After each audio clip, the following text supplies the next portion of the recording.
Hakikatnya kurban merupakan aktualisasi kepedulian sosial dan spirit untuk berbagi, memberi tanpa mengharap kembali sesuatu yang telah kita korbankan untuk masyarakat dan menegakkan syariat Allah. Kurban mengedukasi untuk memiliki jiwa filantropi, praktek-praktek kedermawanan dalam tradisi Islam yang bisa kita lihat itu melalui zakat, melalui infak, melalui sedekah dan melalui wakaf. Kita berempati dan mengasihi sesama, terutama para fakir miskin dan para korban kondisi ekonomi yang tidak baik saat ini.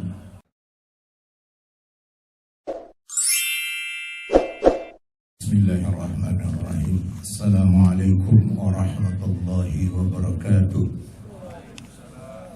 Khutbah Idul Adha 1445 Hijriah dengan tema Idul Adha dan pendidikan multi kesolehan.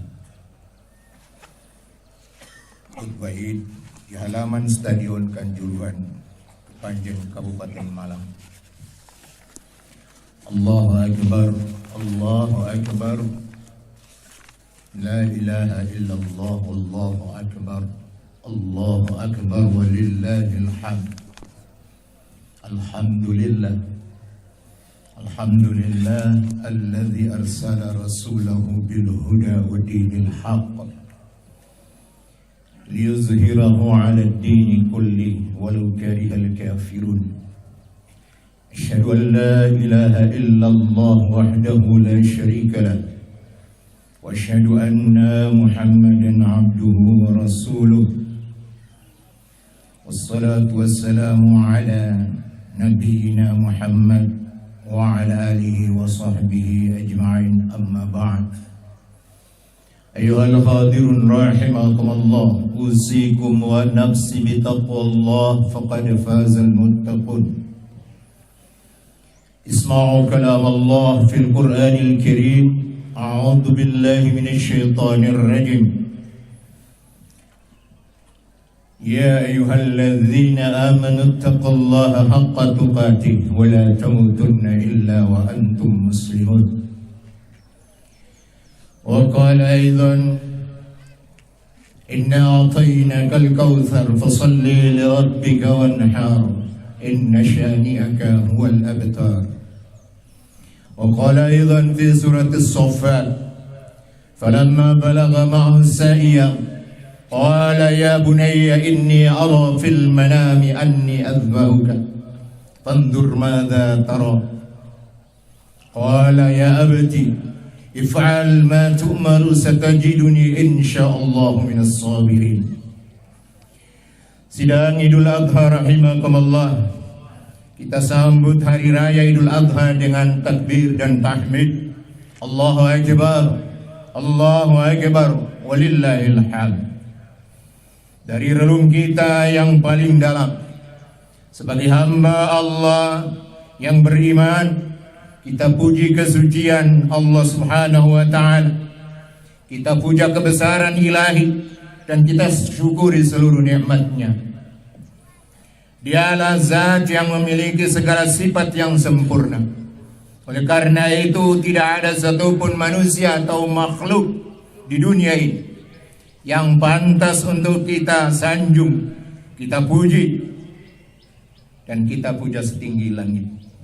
Ruku dan sujud yang baru saja kita lakukan merupakan bukti kebenaran pengakuan kita tentang kebesaran, keagungan dan kesucian Allah Subhanahu wa ta'ala. Sidang Idul Adha rahimakumullah, berbicara Idul Adha sejatinya tidak bisa kita lepaskan dari ritual berhaji yang itu syarat dengan nilai-nilai kemanusiaan. Pendidikan sejarah untuk membentuk kesadaran historis para jamaah dengan berkelana menapak tilasi jejak-jejak perjalanan kehidupan nabi-nabi Allah yang sangat terkenal. Ada Nabi Adam alaihi salam, ada Nabi Allah Ibrahim alaihi salam, ada Nabi Ismail alaihi salam, begitu juga Rasulullah Muhammad sallallahu alaihi wasallam.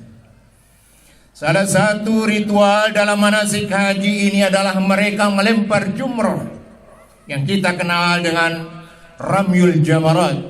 Di sana kalau di Jamarat tertulis Ramasyayatin, melempar syaitan.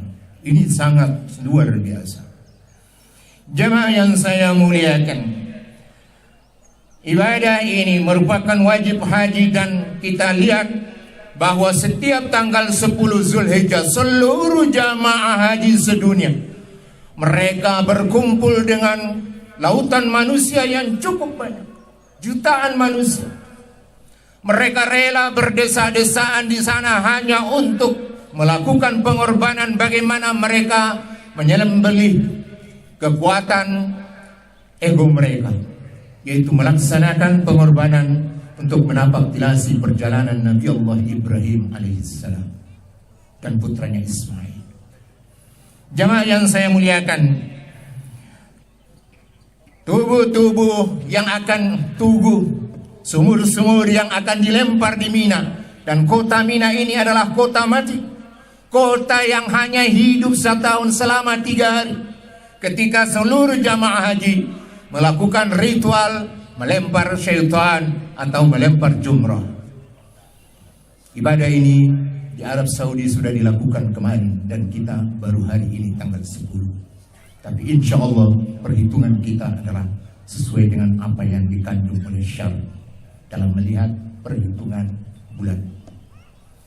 Jamaah yang saya muliakan, pada tanggal 10 Dzulhijjah tersebut umat Islam di seluruh dunia yang tidak sedang menunaikan ibadah haji seperti kita pada pagi hari ini, kita melaksanakan sholat Idul Adha atau Idul Kurban, yang akan kita lanjutkan dengan ibadah sosial atau kesalehan sosial berupa penyembelihan hewan kurban.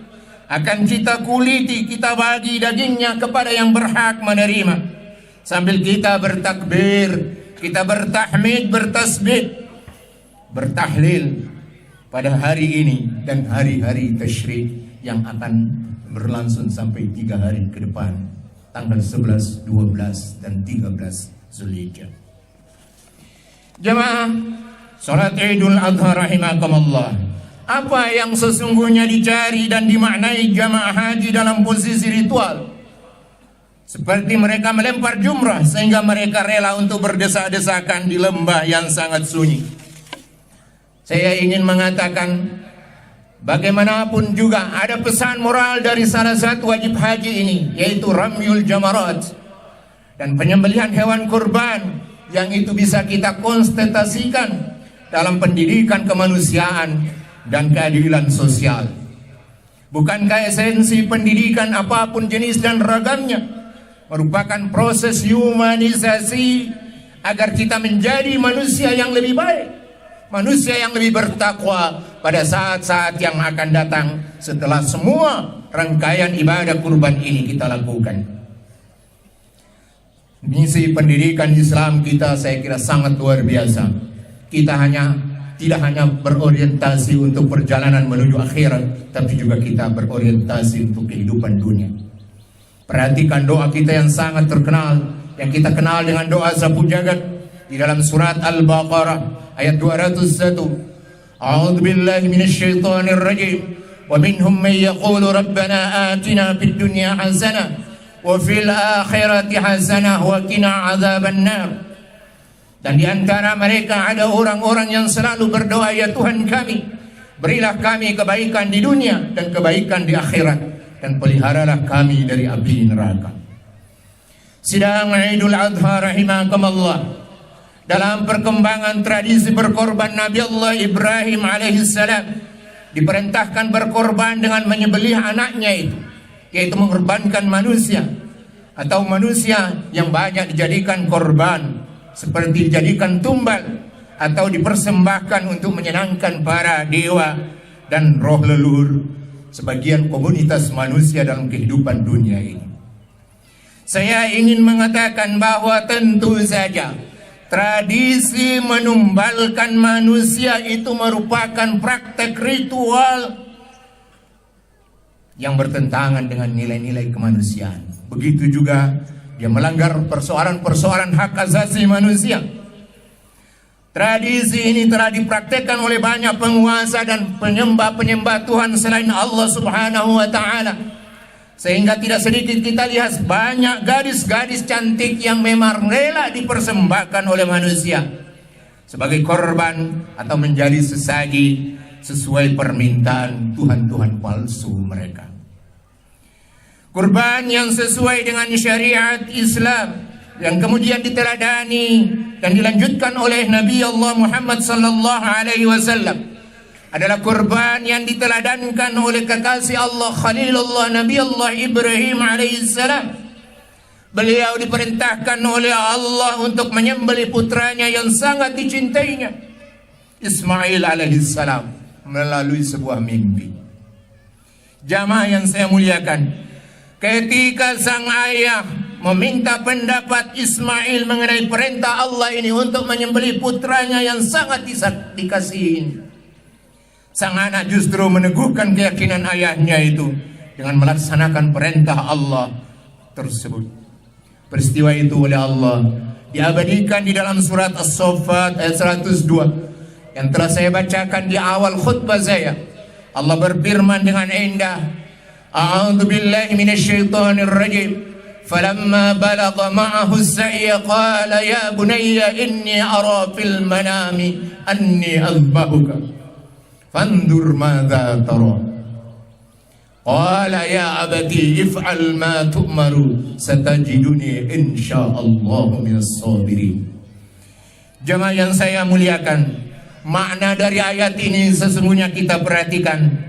Ketika anaknya Ismail alaihissalam yang dirindu-rindukan itu telah lahir, dia tumbuh menjadi anak yang dewasa, bisa diajak berdialog, mendiskusikan persoalan-persoalan kehidupan di dunia.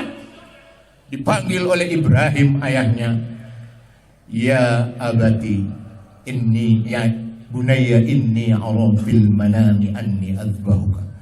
Sesungguhnya saya telah melihat dalam mimpiku bahwa saya harus menyembelihmu, hai putraku. Fandur madza tara. Ibrahim berkata kepada anaknya, perhatikanlah bagaimana pandanganmu terhadap perintah ini. Jamaah yang saya muliakan, ada dialog menarik yang kalau kita perhatikan ayat ini. Ismail dalam ayat ini kemudian memperkuat dan meneguhkan keyakinan tauhid ayah. Dia dengan lantang menjawab dan menantang ayahnya, ya abati, hai ayahku, if'al ma tu'mar, kerjakanlah apa yang diperintahkan oleh Allah. Satajiduni insyaallah minas sabirin. Insyaallah engkau akan melihat aku termasuk orang sabar dalam melaksanakan perintah ini. Jamaah yang saya muliakan, ketegaran iman Ibrahim, kebugaran mental Ismail dalam menerima ujian dari Allah untuk berkorban, menunjukkan bahwa ibadah korban ini menghendaki kesadaran teologis, ada kesabaran psikologis, dan juga ada kecerdasan spiritual yang sangat tinggi. Karena berkorban sejatinya merupakan manifestasi dari rasa syukur terhadap karunia Allah. Secara semantik, perintah solat dan korban dalam surat Al-Kautsar yang saya bacakan di awal khutbah saya ini akan menjadi ayat dan peringatan yang menarik buat kita. Inna a'tainakal kautsar, sesungguhnya kami telah memberimu, hai Muhammad, nikmat dan karunia yang luar biasa banyak. Afirmasi ini kemudian menunjukkan bahwa muslim yang mampu berkorban seharusnya dia merasa malu dan rugi jika dia tidak mensyukuri nikmatnya ini melalui korban atau penyembelihan hewan. Jemaah yang saya muliakan, ada pendidikan kemanusiaan dan keadilan yang sangat luar biasa. Kita lihat bahwa atas keikhlasan dan ketulusan dari kedua manusia yang mulia ini, maka ketika Ibrahim siap untuk menyembelih putranya itu kemudian digantikan oleh Allah dengan domba yang besar, yang kemudian itu menjadi syariat di dalam Islam. Setiap tanggal 10 Zulhijjah kita mulai menyembelih kurban. Pendidikan kemanusiaan yang bisa kita lihat adalah Bagaimana Ibrahim melaksanakan kurban ini dengan meyakinkan kita bahwa manusia tidak pantas untuk dikorbankan. Dan memang yang harus dikorbankan itu adalah hewan. Dengan cara kita menghilangkan berbagai egois kita untuk berkorban pada hari ini dan hari-hari tasyrik. Ini sebuah pendidikan yang sangat bermakna. Andainya Ibrahim betul-betul menyembelih Ismail dengan sesungguhnya, maka saya kira itu persoalannya akan menjadi lain. Maka saya ingin mengatakan, disinilah syariat Islam dan Ibrahim dan Ismail menunjukkan bahwa manusia tidak pantas untuk dikorbankan. Yang bisa dikorbankan adalah hewan, dan itu akan kita lakukan seluruh dunia pada hari-hari ini dan hari tasyrik. Jemaah yang saya muliakan, dari ayat tadi juga kita menangkap persoalan yang sangat penting dalam kehidupan kita. Apakah itu kehidupan keluarga, kehidupan bermasyarakat, dan pada konteks yang lebih luas adalah kehidupan bernegara.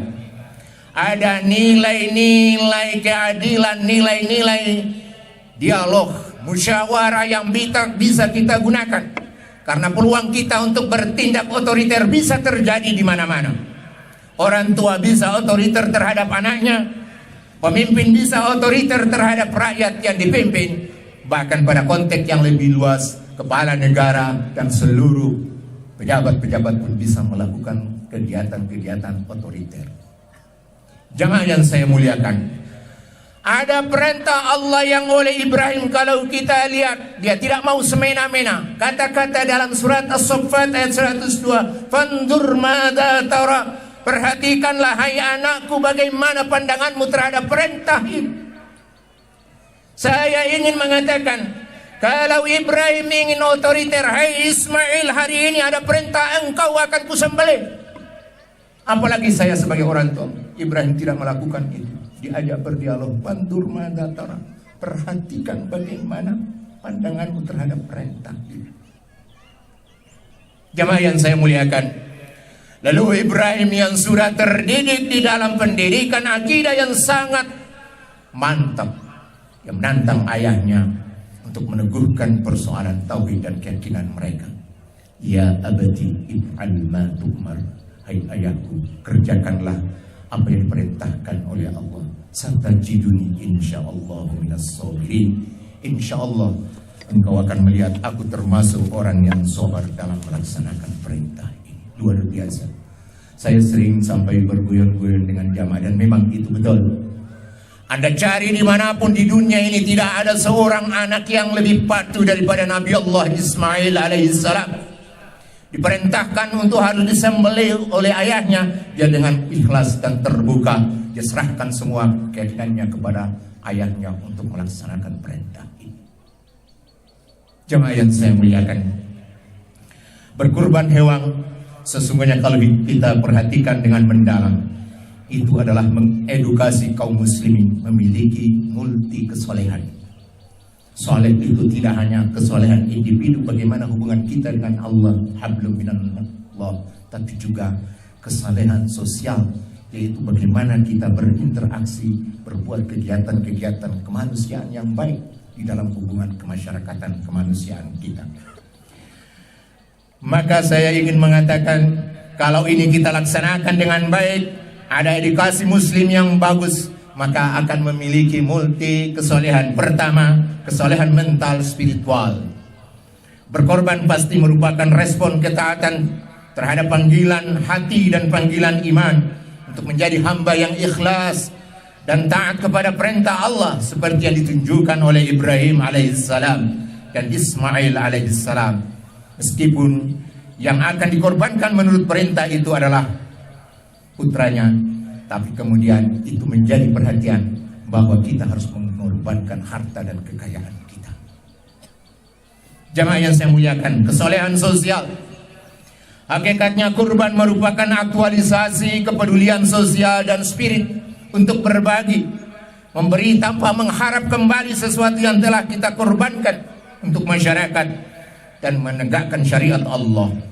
Kurban mengedukasi untuk memiliki jiwa filantropi, praktek-praktek kedermawanan dalam tradisi Islam yang bisa kita lihat itu melalui zakat, melalui infak, melalui sedekah, dan melalui wakaf.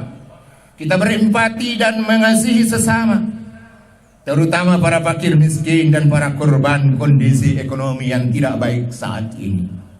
Saya ingin mengatakan, saudara sepakat atau tidak, kondisi ekonomi negara bangsa kita ini tidak selalu baik. Sekarang kita mulai merasakan itu. Jamaah yang saya muliakan, oleh karena itu kalau kita perhatikan Rasulullah Muhammad sallallahu alaihi wasallam bersabda, sayangilah sesamamu yang ada di muka bumi ini, niscaya Allah juga akan menyayangimu. Hadis diriwayatkan oleh Imam Muslim. Kesalehan sosial melalui kurban ini diteladankan Nabi sallallahu alaihi wasallam selama berdomisili di Madinah. Beliau selalu menyembelih 2 ekor korban, satu untuk dia dan keluarganya, yang satu untuk dibagikan kepada orang-orang yang membutuhkan. Jamaah yang saya muliakan, ada kesalahan ekonomi dan finansial, dan ini luar biasa. Berkorban dapat menggeliatkan roda ekonomi masyarakat atau ekonomi negara, terutama para peternak dan pedagang hewan kurban. Melalui korban, saya kira secara tidak langsung ada edukasi untuk mengelola biaya kita, finansial kita dengan baik, agar kita bisa menjadi orang yang berkorban pada tahun-tahun yang akan datang. Mereka sudah mulai profesional, dan saya ingin mengatakan, ibadah korban ini akan membawa roda ekonomi dan distribusi finansial kita itu berputar secara produktif. Bayangkan kalau kebiasaan ini setiap tahun kita lakukan, kemudian kita mengambil pendidikan dalam berekonomi, akan tumbuh para peternak-peternak yang luar biasa, punya profesi yang bagus. Dan kalau ini menyebar ke seluruh masyarakat, insya Allah kita tidak akan tergantung pada impor daging mentah dari luar negeri. Saya kira negara bangsa manapun, kalau kita tergantung pada impor, maka kita akan menjadi masyarakat bangsa yang lemah. Kita perlu menumbuhkan kekuatan ekonomi yang handal. Latihan melalui peternakan korban untuk bisa berkorban pada Idul Kurban bisa menjadi hasil yang tidak hanya untuk korban tapi juga pada hari-hari yang lain. Jamaah yang saya muliakan, kemudian ada kesolehan personal dan manajerial. Pekorban adalah orang yang memodali dirinya dengan ketakwaan dan kompetensi manajerial dalam mengelola, mendaya gunakan hartanya demi meraih kedekatan ganda. Ada kedekatan vertikal dengan Allah dan kedekatan horizontal dengan sesama manusia. Korban merupakan bukti ketakwaan sejati. Allah berfirman dalam surat Al-Hajj ayat 37, A'udzubillahi minasyaitonir rajim, la yanalallahu luhumuha wala dima'uha walakin yanaluhu taqwa minkum. Kadzalika sakhkharaha lakum litukabbirullaha ala ma hadakum wa basyiril muhsinin. Daging-daging onta dan darahnya itu sekali-kali tidak akan dapat mencapai keridhaan Allah, tetapi ketakwaan dari kamulah yang dapat mencapainya. Demikianlah Allah telah menundukkan untuk kamu, supaya kamu mengagungkan Allah terhadap hidayahnya kepada kamu semua. Dan berilah kabar gembira kepada orang-orang yang berbuat baik. Ini perlu kita perhatikan dengan baik. Saya ingin mengatakan bahwa sudah setiap tahun kita melakukan korban. Kita tidak perlu ribut dalam urusan darah dan daging korban. Tidak perlu bagaimana kita berpikir, wah kalau saya nanti misalnya 7 orang naik 1 sapi untuk menuju surga, saya kira tidak. Yang penting adalah bagaimana ketakwaan, ketulusan kita untuk bisa mengorbankan harta kita untuk menyembelih korban. Yang sampai di Allah bukan darah dan daging, tapi takwa kita ini. Ini yang sering kita salah pahami. Jemaah yang saya muliakan, terakhir adalah kesolehan moral. Kita butuh ini. Setiap manusia muslim diperintahkan berlaku ihsan, berlaku baik, elegan dan wajar kepada semua makhluk, termasuk binatang. Rasulullah mengingatkan kita dalam penyembelihan hewan kurban bahwa kita harus menggunakan pisau yang tajam. Kita tangani pengelolaan penyembelihan itu dengan baik. Saya ingin mengatakan, Ini peringatan yang sangat bagus. Kalau terhadap hewan saja kita mau melakukan perbuatan-perbuatan ihsan, apalagi nanti terhadap sesama manusia. Jamaah yang saya muliakan, kesolehan politik kita butuhkan. Saya tadi mendengar betul pidato dari Bapak Bupati yang disampaikan oleh pengurus tadi. Luar biasa. Ada pesan mendalam, ada pilkada, dan ada juga pilkades. Maka saya ingin mengatakan, marilah kita meneladani Ibrahim dan Ismail. Kita mencoba untuk memunculkan sikap ketulusan, keterbukaan dalam mengambil keputusan. Negara bangsa ini akan mengalami kekacauan kalau tidak ada musyawarah. Manakala terjadi otoriter atas para pemimpin atau badut-badut politik di negeri ini, maka yang terjadi kita semakin jauh dari kesejahteraan dan kedamaian dalam kehidupan berbangsa dan bernegara. Tiru Ibrahim, siapapun juga, apakah itu politisi, apakah itu di eksekutif, apakah itu di legislatif terutama, maka perhatikan ini, perintah Allah yang begitu berat dari seorang ayah kepada anak. Tetap Ibrahim mengatakan, pandur mata tara, pikirkanlah bagaimana pandanganmu terhadap perintah ini. Ini ajakan berdialog, bermusyawarah dalam mengambil keputusan. Walaupun itu dalam keluarga yang sekecil itu, apalagi dalam masyarakat yang lebih luas. Insya Allah dengan melatih berdialog ini, kita sekaligus akan mewujudkan kehidupan negara bangsa yang lebih baik. Kita mewujudkan sila yang keempat dari Pancasila, kerakyatan yang dipimpin oleh hikmat kebijaksanaan dalam permusyawaratan perwakilan, yang akhir-akhir ini secara jujur kita harus mengatakan kita semakin jauh dari sila-sila ini. Jamaah yang saya muliakan, akhirnya marilah kita berdoa dengan penuh ikhlas, khusyuk. Semoga Allah selalu memberikan rahmat dan petunjuknya bagi kita semua. Bismillahirrahmanirrahim. Nahmadullah subhanahu wa ta'ala.